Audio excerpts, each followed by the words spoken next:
Hello and welcome to Geopolitics and Business Briefing, the short format series where we unpack geopolitical developments and what they mean for decision makers in business. I am Teresa Terza. Today's episode is a very special one. It is a collaboration with the podcast Geoeconomic Competition, hosted by Francesca Ghiretti. In this conversation, Francesca will be the host and the Sinolytics managing partner, Dr. Jost Wübbeke, will be her guest. Both dive deep into China's 15th five-year plan and what it signals, from strategic priorities and shifts from the 14th plan to the economic headwinds Beijing is facing, consumption, the meaning of a modest GDP growth range in the 2026 work report. They also discuss technological self-reliance and interdependence and what listeners should watch over the next 5 years. All right, I will drop you straight into the conversation. Here are Francesca Ghiretti and Dr. Jost Wübbeke in their conversation about the 15th five-year plan.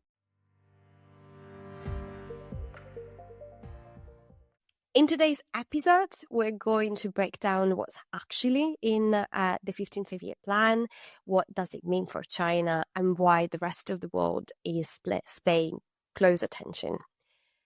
And I have the pleasure of hosting Jost Wübbeke, managing partner at Sinolytics, which is a strategy consultancy on China, to unpack the 15th five-year plan with me. Welcome, Jost. Yeah, thanks, Francesca. Great to be here. Great to have you here. So let's get immediately into the middle of it, which is what were the priorities drafted in the 15th five-year plan? What are the main challenges? What are the main changes compared to the 14th five-year plan? Yeah, that's a very good question. And I think for us China watchers, it's always a very special time of the year to see the 5-year plan upcoming and then see like what's in there, what are the new targets, the new strategies, and so on. So that's really great to see. It's a little bit like Christmas, I have to say. Yeah, I think it's the question is then, of course, I mean, what is different from like this year compared to last time? And I have to say that's actually not easy, because you feel like there are all these terms which are used again and again. Then you start like counting words and so on. And I think that's the most immediate and maybe also effective way of doing it. But of course, there's a layer behind it. I think there's a lot of being said about that, but maybe just some impressions, what I found interesting. So the first thing is, of course, when you read this section at the beginning, it always gives you a framing.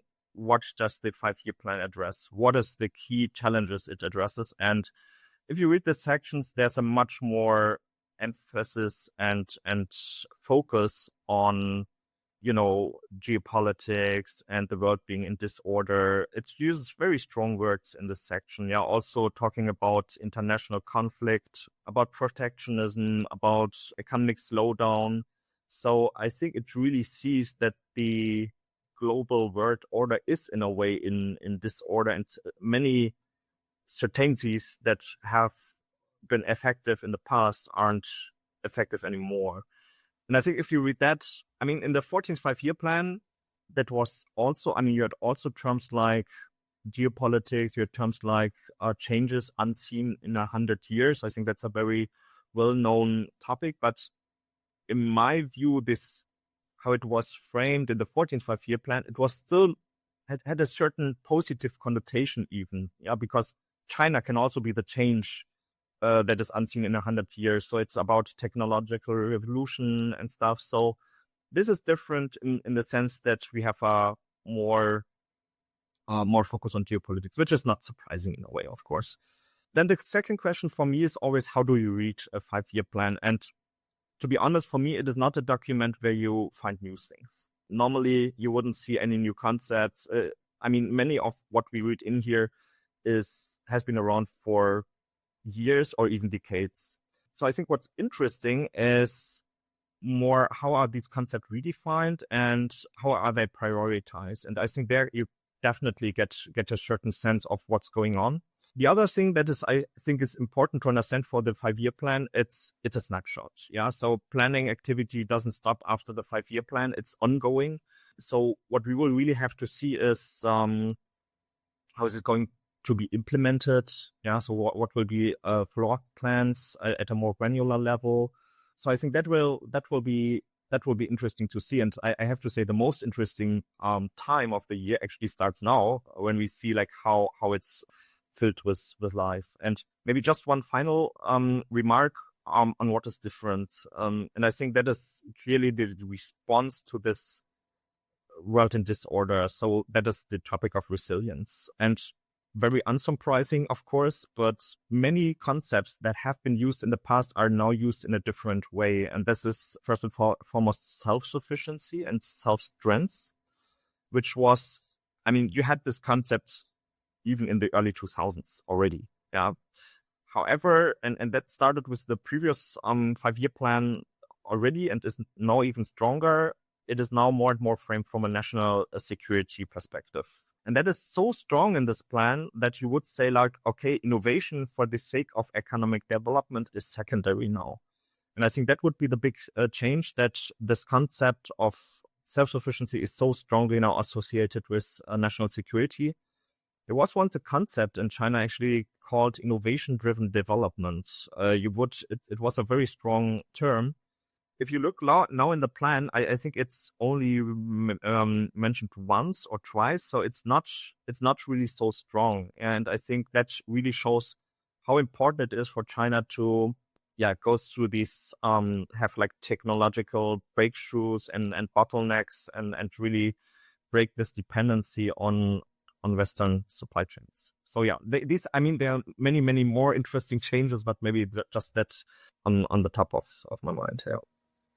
I totally agree. This is something that I say quite often. I'm not the only one, obviously, but there's definitely a shift in how self-sufficiency is seen and in the balance between national security and development within the concept of what we would more widely call resilience or economic security. So glad to hear you agree.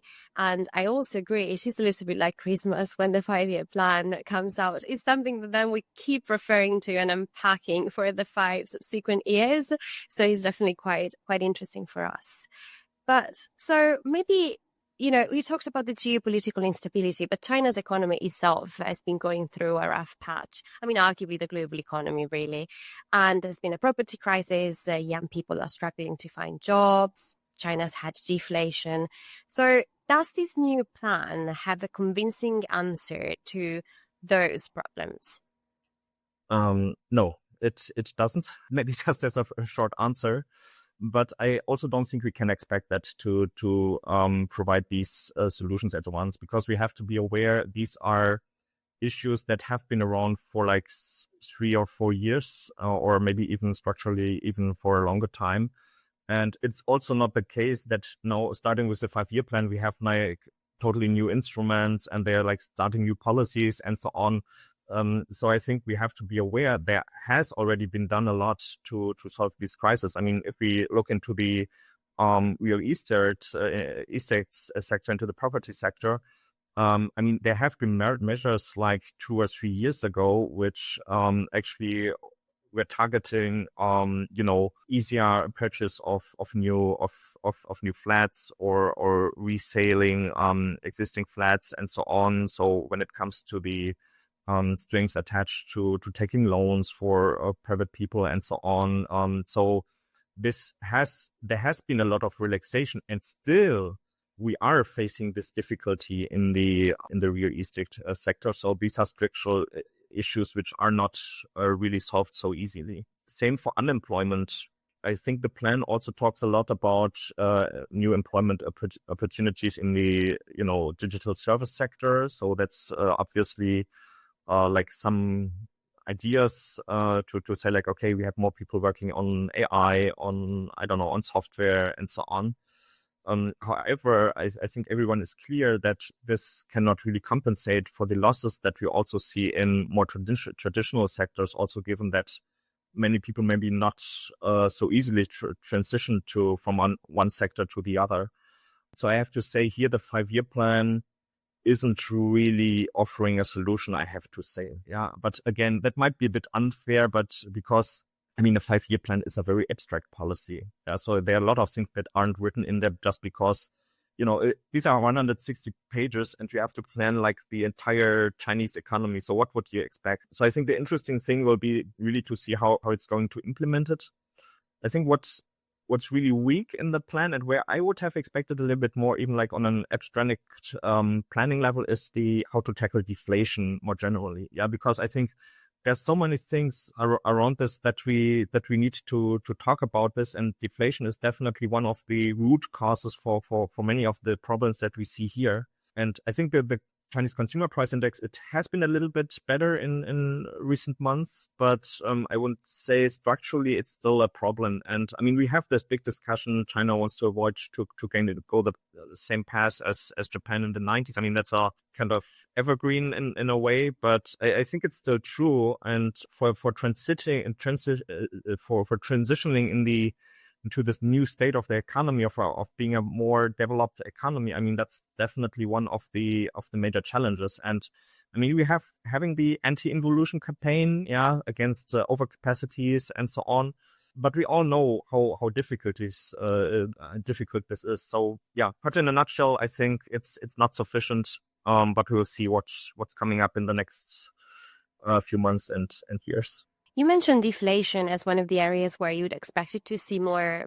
Arguably, consumption was probably another area where some analysts were hoping to see a little bit more of a concrete proposal, a little bit more ambitious, actually, rather than concrete, especially because the leadership in the past few months has really put consumption at the center of the debate, in part as part also of the anti-involution, but also related to deflation and so on and so forth.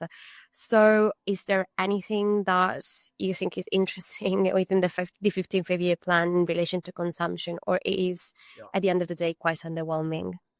Absolutely. I think they take this seriously. Yeah. So I think that is the positive message. It is now actually at the core of political planning. And I mean, again, if you do a little bit of this textual analysis, like where's what in the plan, I think what's interesting, consumption now has its own entire chapter. Yeah, so it has a very detailed description of what's planned and so on. So I think that is quite different. You might remember there was a concept in the 14th five-year plan, which was called, or is still called, dual circulation. And again, if you count the words, I think it appears once in the entire new plan. So I'm not sure if policymakers in Beijing would agree, but it sounds a little bit like it didn't fail, but it wasn't maybe as successful as planned. And domestic consumption was of course one part of this concept of dual circulation. However, when you look at the current plan, it has its own dedicated section. So to me, that shows consumption is now at the core of driving the Chinese economy, at driving growth, at least at the planning level. So I think that says something about political ambition. However, I think if you talk about the concrete measures, how to actually achieve that, I think the plan has a lot of ideas. Yeah, I think there are a lot of details in there, but I think it's a little bit unclear how they actually gonna achieve that. Yeah, and that also links back to the question of deflation, which is of course also not so good for more consumption. But then also questions like household income. I mean, these are targets that they have, that they also mentioned in the plan. But how are you going to achieve that? And I mean, you have a set of measures which include, more employment. Yeah, how would you do that? I don't know. Then I think one important sector where they have leverage is in terms of social security, in terms of, like life insurances and all kinds of insurances, for example, so that people have like a certain safety net, so that you do not have to fear you lose all your money if like any accident or disease, like you're falling sick or anything. And so you have like a safety net. That's also not new, by the way. If you look into the 14th five-year plan, also has been a strong section there. But I think that is definitely a way to further go for this social safety net.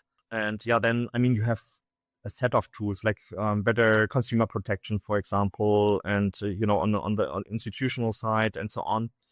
However, I mean, all in all, I would still say I really want to see how they're going to do it. And I'm not saying they can't make it, but just also seeing how difficult it was over the past few years.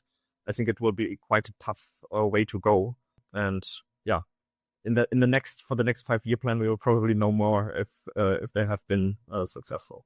Yeah, a couple of things maybe on dual circulation is quite interesting because I was thinking exactly the same, which is true. Dual circulation has been phased out to a certain extent, maybe also due to the external backlash. Probably they've learned the lesson eventually with Made in China 2025 and these sort of things. If you communicate to your economic partners that you have a certain plan, then in theory, although Made in China 2025 didn't prove that, in theory, your partners take measures in accordance to that.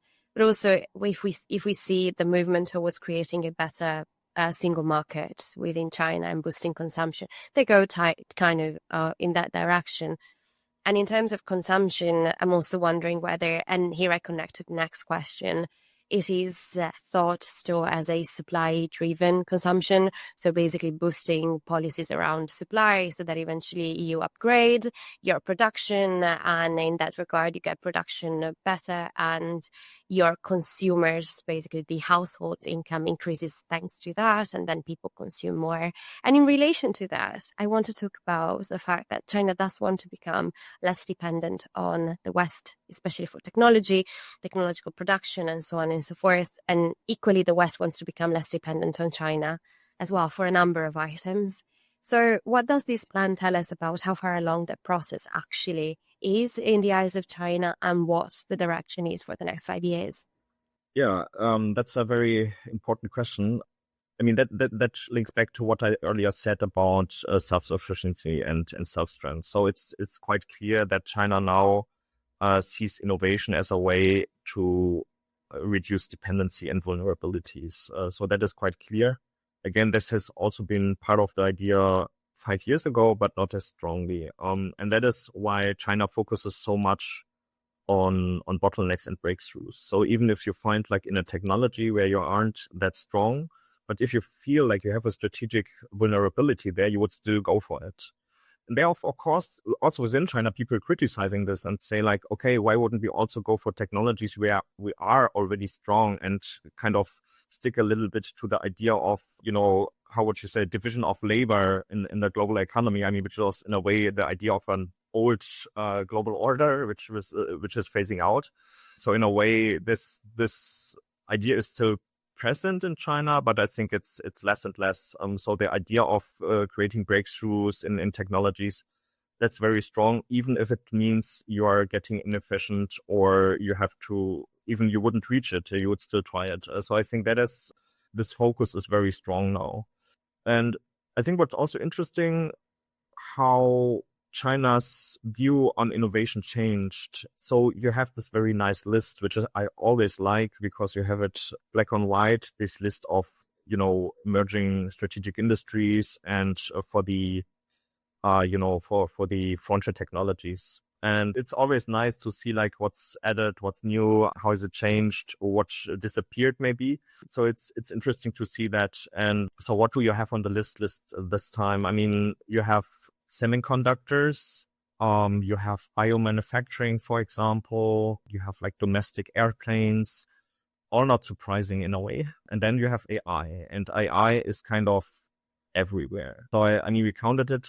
So yeah, I think it's fair to count 45 times mentioned throughout the entire plan. That's like, I think they got the crown of being the technology that is most often mentioned. So it shows. And by the way, you also have additional concept like AI plus, which refers back also to a concept which was already in 2014, Internet plus. Yeah. So what is the idea? AI plus, I don't know, like everything. Yeah. AI plus manufacturing, AI plus, education, plus government.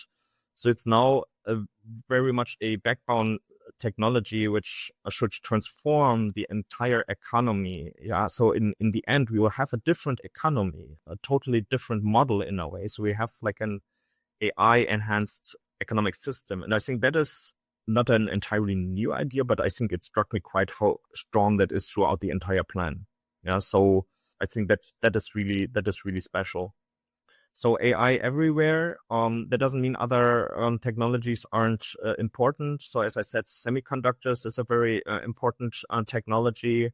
There are other industries which get a bit less of attention than in the past. So for example, automotives.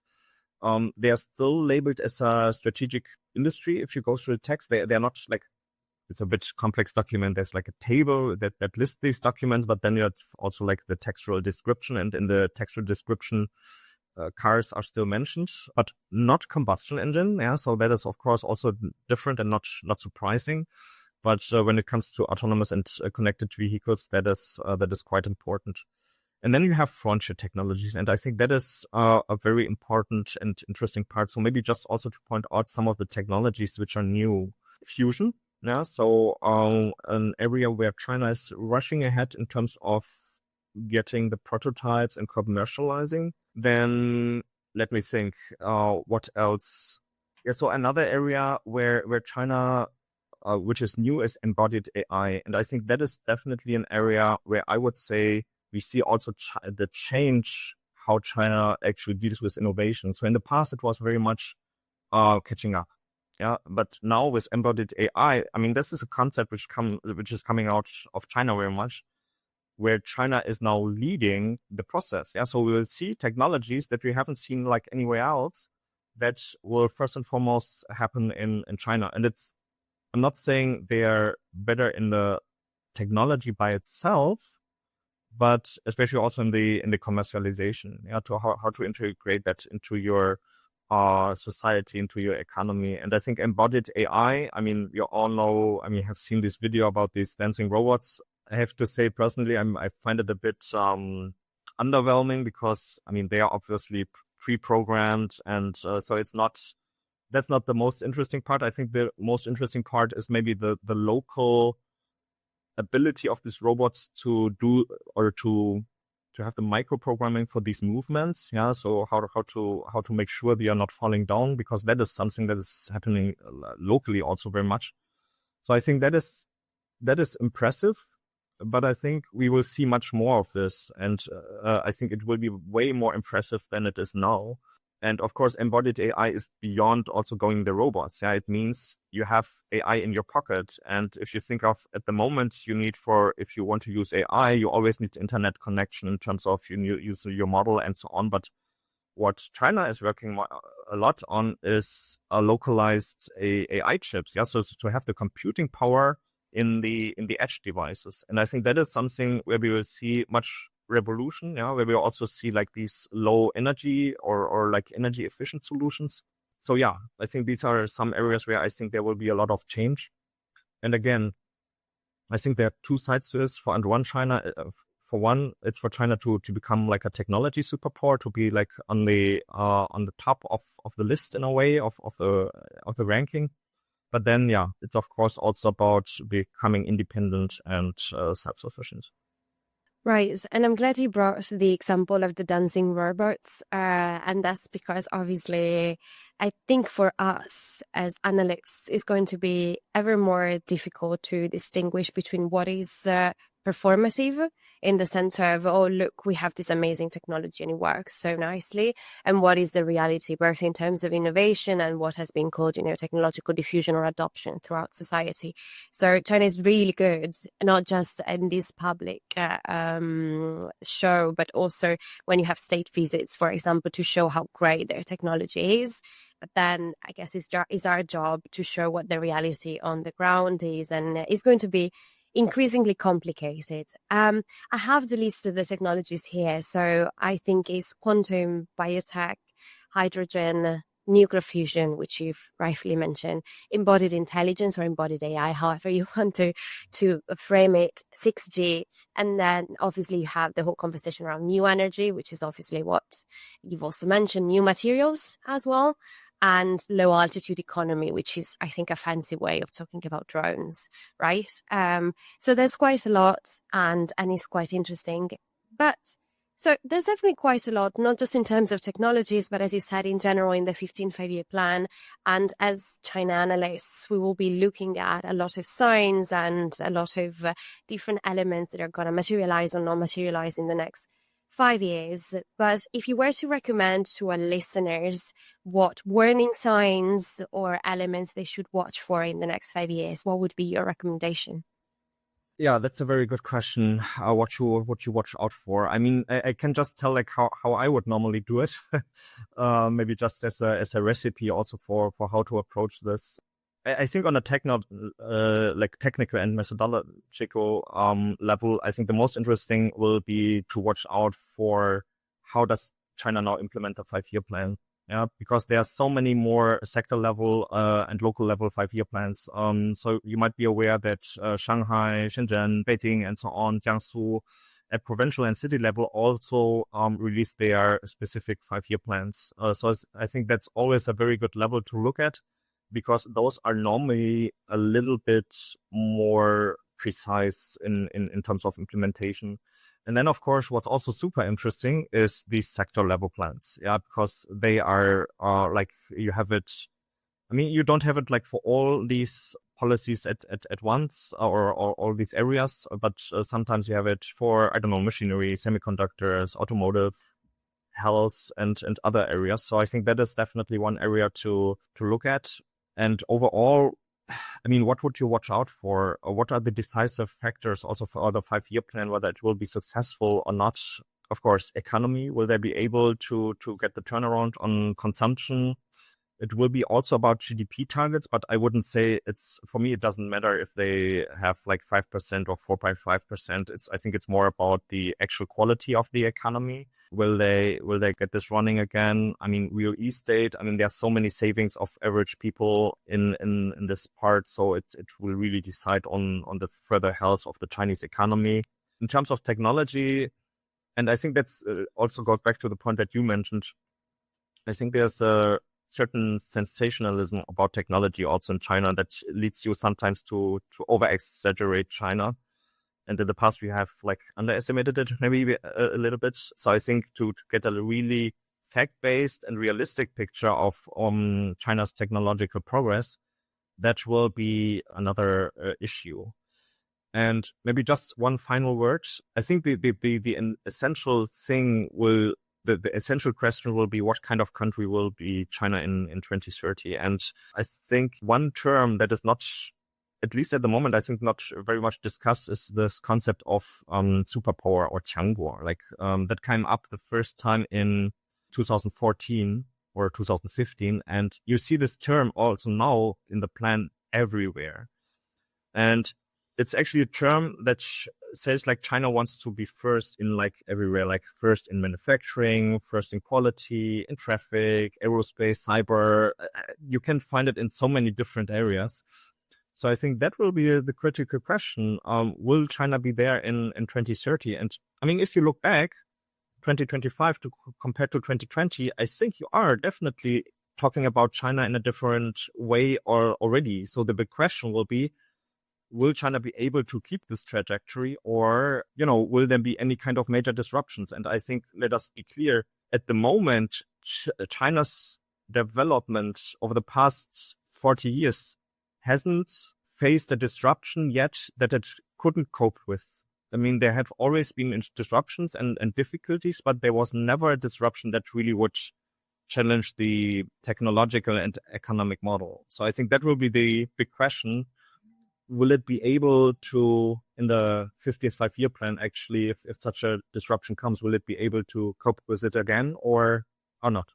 I think this is an excellent way to close the episode, leaving people thinking about, how has China faced disruptions in the past, whether it was that the disruptions were not, disruptive enough, or whether it was that China had a stronger resilient basis. Is that resilient basis still there, or actually it isn't there anymore, especially economically speaking? So there are a lot of questions about the next 5 years in terms of whether this is changing. Is a perfect way to close the podcast. So thank you so much, Jost, for taking the time to unpack a little bit this very long and very dense document, which is the 15th 5-year plan. It won't be the last one that we look at that. Thank you so much for taking the time to talking to me. Thanks a lot. You've been listening to a conversation from Geoeconomic Competition hosted by Francesca Ghiretti with Dr. Jost Wübbeke on China's 15th five-year plan and what it tells us about Beijing's economic priorities and the direction of travel over the coming years.